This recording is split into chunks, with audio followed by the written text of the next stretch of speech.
এত কম সময়ে আর এত অল্প উপকরণে ঝামেলা ছাড়াই যে এত সুন্দর একটা রেসিপি বানিয়ে নেওয়া যায়, দেখলেই হয়তো বিশ্বাস করবেন।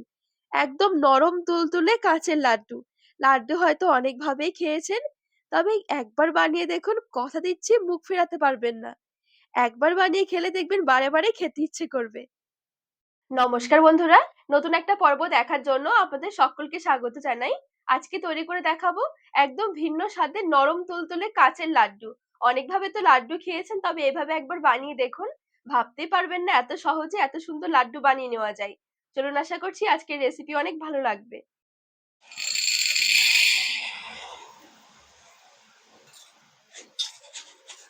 তো এই কাঁচের লাড্ডু বানানোর জন্য আমি এখানে ছোট দানার সাবুটা নিয়েছি, চাইলে বড় দানার সাবুটাও নিতে পারেন। 1.5 কাপ মতন একটা বাটিতে নিয়ে নিচ্ছি। এখানে আমি 250 গ্রামের মতন সাবুদানা নিয়েছি। আপনারা চাইলে আরো কম সাবুদানা নিয়েও লাড্ডু তৈরি করতে পারেন। 250 গ্রাম সাবু দিয়ে কিন্তু অনেকগুলো লাড্ডুই তৈরি হবে। এবার এই সাবুদানাটা 2-3 বারের মতন জল পাল্টে ধুয়ে নিতে হবে।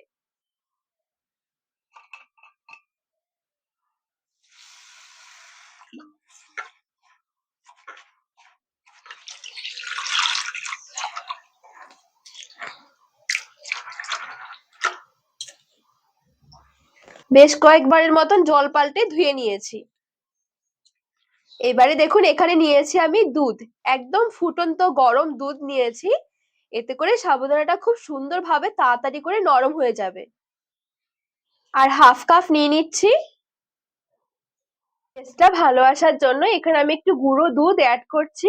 হাতের কাছে থাকলে দিতে পারেন, না থাকলে না দিলেও হবে। ভালো করে মিশিয়ে নেব।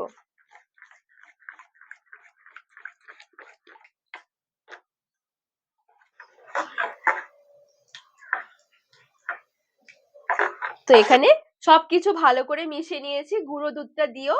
এবারে ঢাকা দিয়ে রেখে দেবো বেশ কিছুক্ষণের জন্য। একদম সাবুটা নরম হয়ে ভিজে যাওয়া পর্যন্ত অপেক্ষা করব।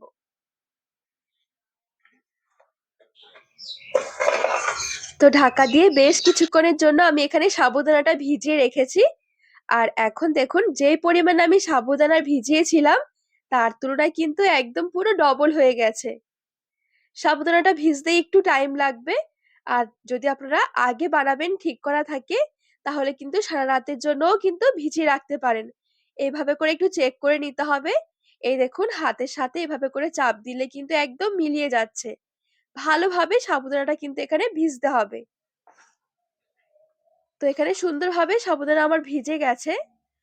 এবার এদিকে গ্যাস ধরিয়ে একটা কড়াই বসিয়ে দিয়েছি। কড়াইয়ের মধ্যে 2 থেকে 3 চামচের মতন ঘি নিয়ে নিচ্ছি।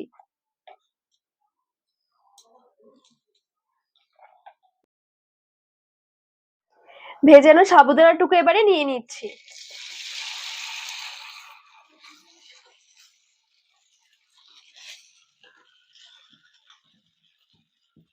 গ্যাসের আঁচটা একদম হালকা রেখে নেড়ে চেড়ে মিশিয়ে নেব।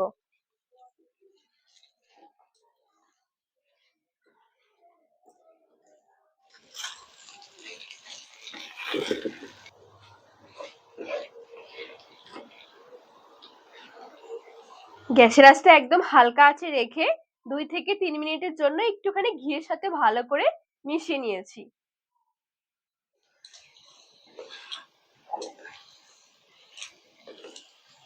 এবারে নিয়েছি এখানে আমি চিনি। যেহেতু আমি 1.5 কাপ সাবুদানা নিয়েছি, সেই কারণে 1/2 কাপের থেকে একটু বেশি চিনি নিয়েছি। যদি মিষ্টি কম খেতে পছন্দ করেন তাহলে 1/2 কাপই নিতে পারেন। আর যদি একটু বেশি মিষ্টি পছন্দ করেন তাহলে 1/2 কাপের থেকে একটু বেশি নিলেই হবে। একদম 1 চিমটি মতো লবণ দিয়ে দিচ্ছি। এখানে 3টে এলাচ একটু ভালো করে গুঁড়ো করে নিয়েছি, ভেতরের বীজগুলো। ভালো করে এবারে মিশিয়ে নেব।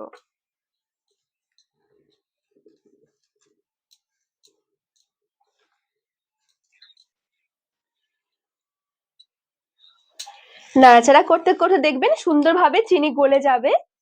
যে চিনি গলে যাবে নেড়ে চেড়ে এবারে পাক দিয়ে নিতে হবে। আঠালো হয়ে আসা পর্যন্ত একটু পাক দিতে থাকবো। আর অবশ্যই করে এ পর্যায়ে গ্যাসের আঁচটা থাকবে মিডিয়াম থেকে লো আঁচের মাঝামাঝি। অনেক বেশি বাড়িয়ে দেওয়া যাবে না।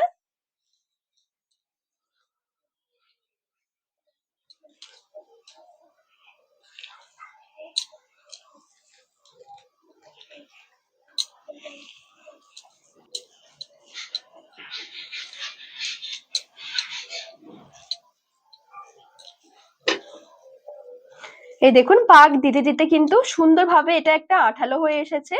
অনেকটা দেখুন ডোয়ের মতন হয়ে যাচ্ছে।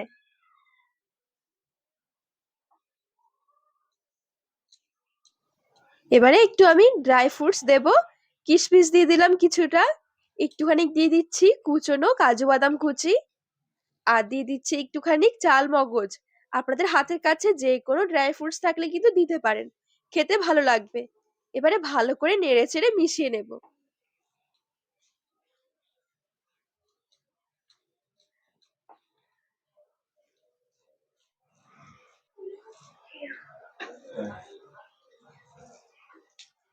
আর এখানে অবশ্যই একটু পাকটা ঠিকঠাক ভাবে দিতে হবে।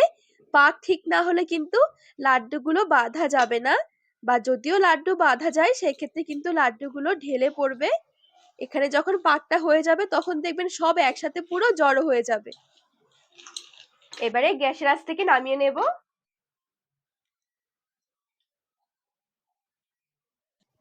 একটা থালায় নিয়ে নিচ্ছি।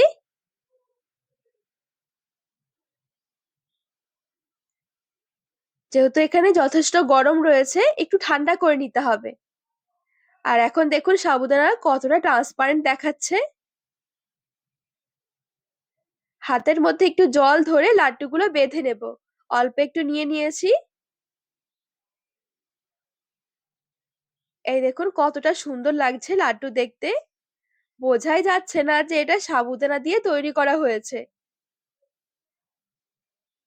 একটা দুটো লাড্ডু তৈরি করার পর দেখবেন হাতটা একটু চিটচিটে হয়ে যাবে।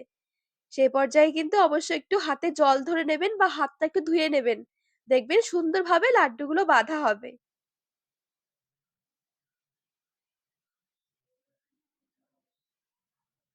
সবগুলো লাড্ডু আমি সুন্দরভাবে তৈরি করে নিয়েছি।